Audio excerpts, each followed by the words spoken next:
Hello, welcome to Have a Go, and I'm Alan. Doing something a bit different today. Gonna box up in a guitar effect pedal. This is a mood ring reverb from Mad Bean Pedals.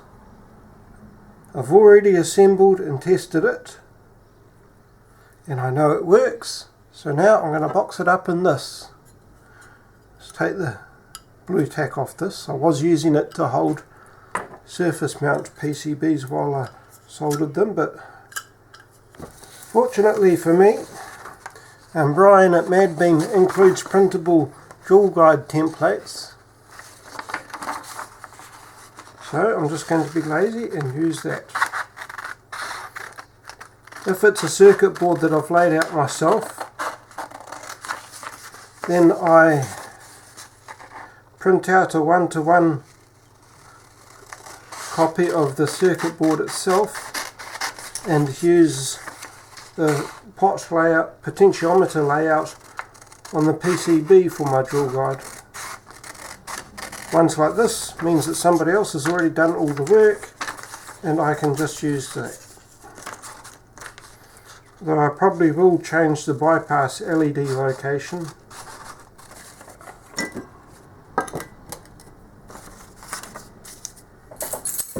Now I get the centre punch and start punching. Better use some masking tape so that the paper doesn't shift.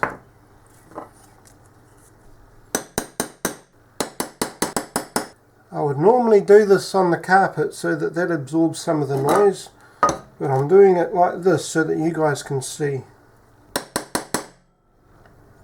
And rather than put the LED there, I'm going to put it here, because that will make life easier for me a bit. Stomp switch. I've got two Nutric jacks left. Right, these are for measuring the diameters. 6 point something, so I probably want about 7mm diameter for the potentiometers. The stomp from memory is 12.5. I used to be able to remember the diameter of these, but it's been that long. And just switch for the dry kill, diameter of which is 6. LED will be 5, of course, because I'm going to use a 5mm LED.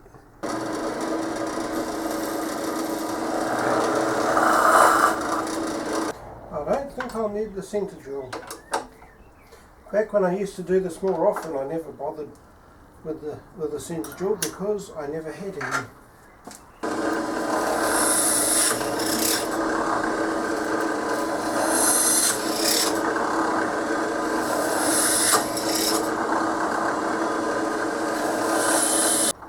I don't have any step drills.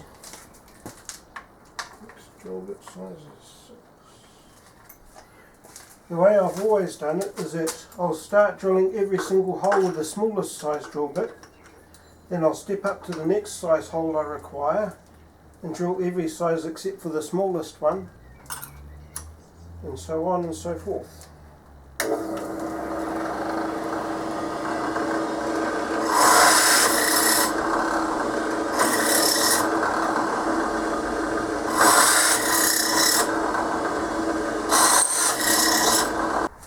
For example,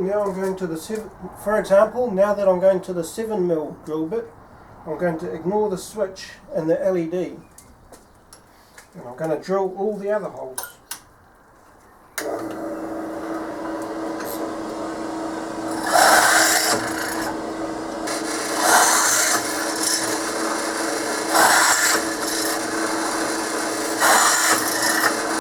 I forgot to measure the jacks.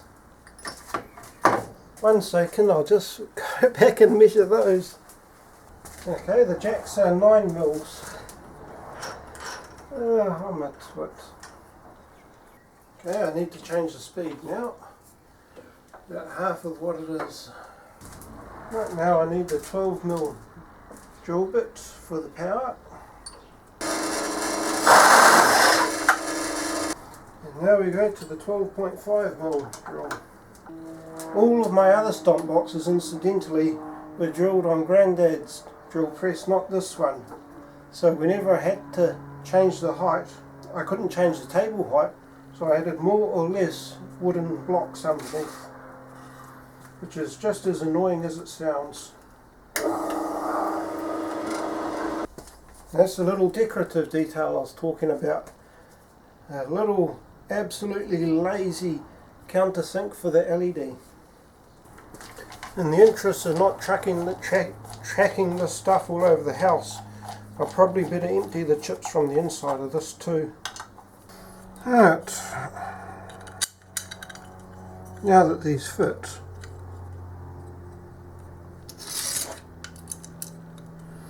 you can put them any orientation you like as far as the tabs go, but ideally you want the tabs up the top where you can get to them with the soldering iron. It occurs to me I should probably solder up the dry kill switch before I get too carried away with this other stuff. Tin the wires. I should probably get my set of helping hands to help with this bit. Long story short, I can't be bothered.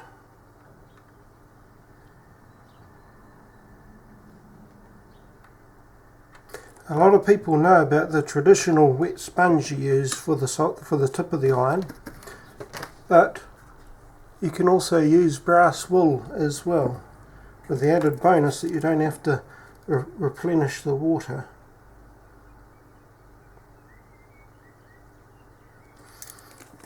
This is a goot one from Japan. It's very goot, if you'll pardon the dad joke. Right, and now that we've got that done, we can start putting it together. Get out the old needle nose pliers. Okay, should have put the jacks in last, it seems. This stuff can become a bit of a puzzle at times, but stubbornness and persistence pays off. Also, these nuts will have a bad side and a good side. Try and put them on so that the good side is facing up and the bad side is facing towards the enclosure. It's a small touch, but it makes it look a bit nicer. The jacks just fit. I know what I said about the jacks, but I've got them in a funny orientation to make sure that none of the metal on them touches the circuit board. Camera just died. This is like the video that does not want to be recorded. Grab a LED. Okay, I had a pair of helping hands. Lord knows where they are, because I don't. So go back to the old standby of blue tack.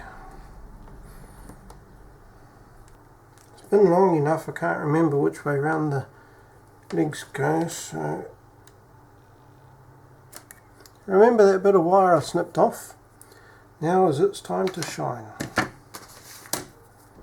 Tin the wire, tin the LED leg.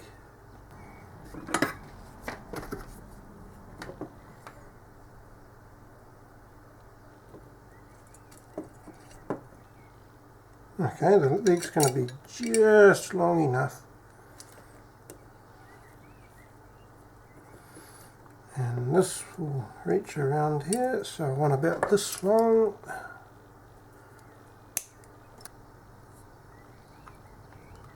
There we go. Solder that in before I do anything else.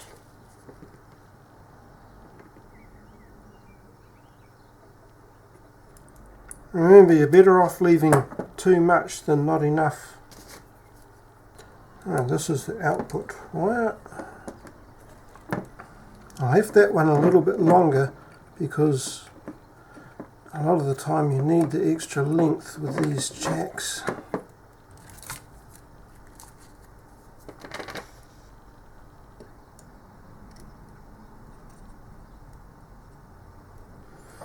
Now that I've done that, I can use this bit of wire for the ground.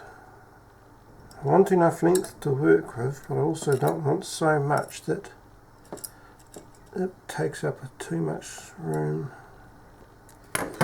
Alright, solder those before they move. This is all really bad practice, by the way. It should be mechanically sound as well as electrically.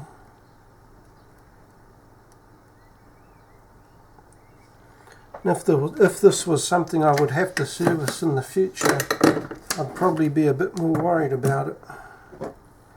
But I'm not selling it, so I'm not worried. Now to solder the bypass. There is a bit of an art to knowing how long to leave wires, and I'm afraid that only comes with experience. At least in my experience. Right, this is the in wire, which I won't do just yet. Guess who forgot the power jack?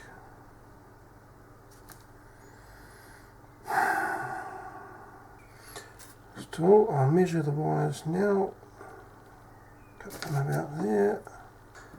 The world standard for guitar pedal power jacks is the center ground, and the outside of the connector is positive. There is a reason for this. It's so that with battery powered effects you can use the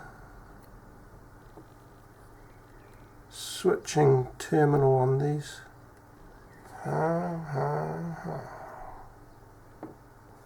Right, because I'm a twit, I need to take the PCB out again, put the power jack in, and then put the PCB back.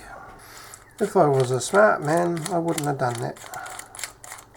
But we already know I'm not a smart man.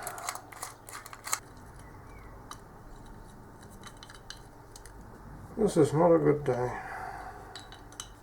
I shall be right back. Hopefully now I can put that power jack in. Some guitar pedals are easy to put together, other ones are like ships in a bottle or origami or something. Don't know how well you can see that, but I've had to orientate the jack so that the phenolic insulator is hitting the PCB and not the metal parts on the other parts around it. And because of the style of jack it is, I don't have to ground it because the enclosure is grounded through this jack, and so the jack will be grounded through the enclosure. If it was a plastic casing for it, or the enclosure was plastic and isolated, then I would have to ground both jacks manually with wires, but happily I don't have to.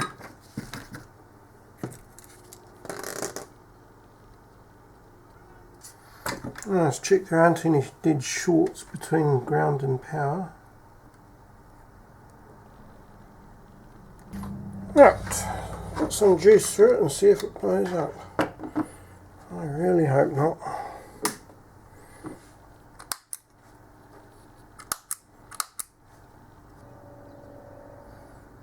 Well, it's getting power. Please excuse the mess.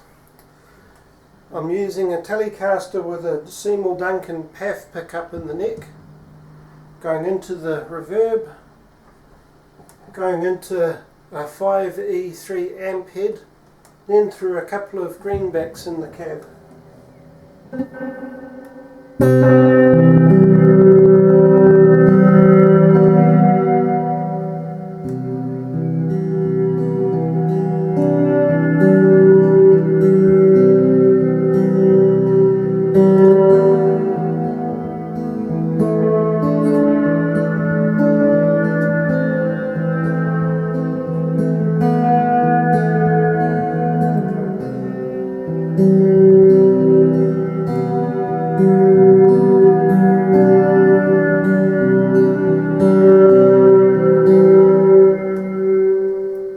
Try turning the dry kiln.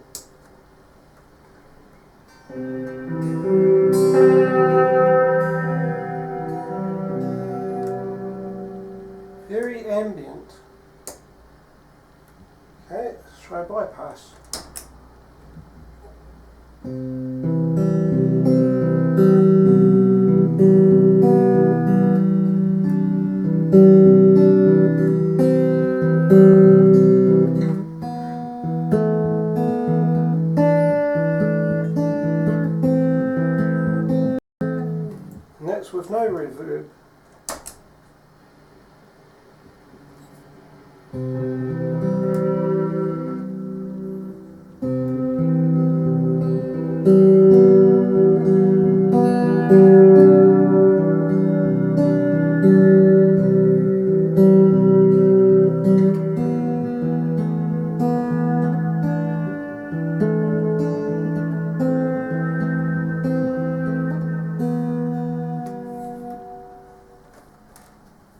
So now we know it works, except for the bypass LED, because there's always something, isn't there?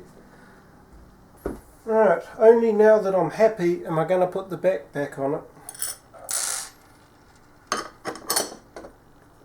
This is the last technical track, by the way. Be careful that you don't get any wires pinched between the lid of the enclosure and the enclosure itself.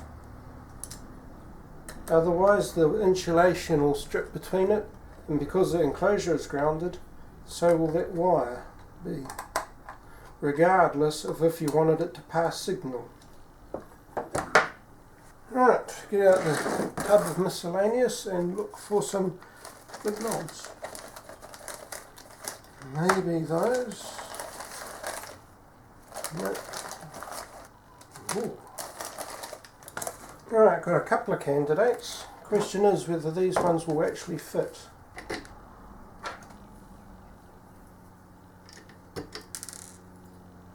Okay, the set screw was too backed off. Yep, I think these will work. Right, zero all the knobs so that when I put these on, I know what the position is to do them up in. Right, normally for writing the controls on them I would use India ink. Just going to try an experiment.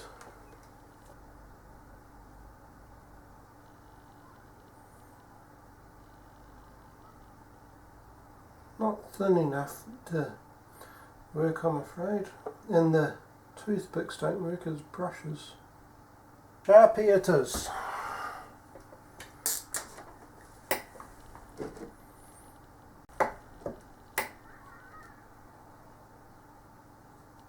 And that's how you box up a pedal.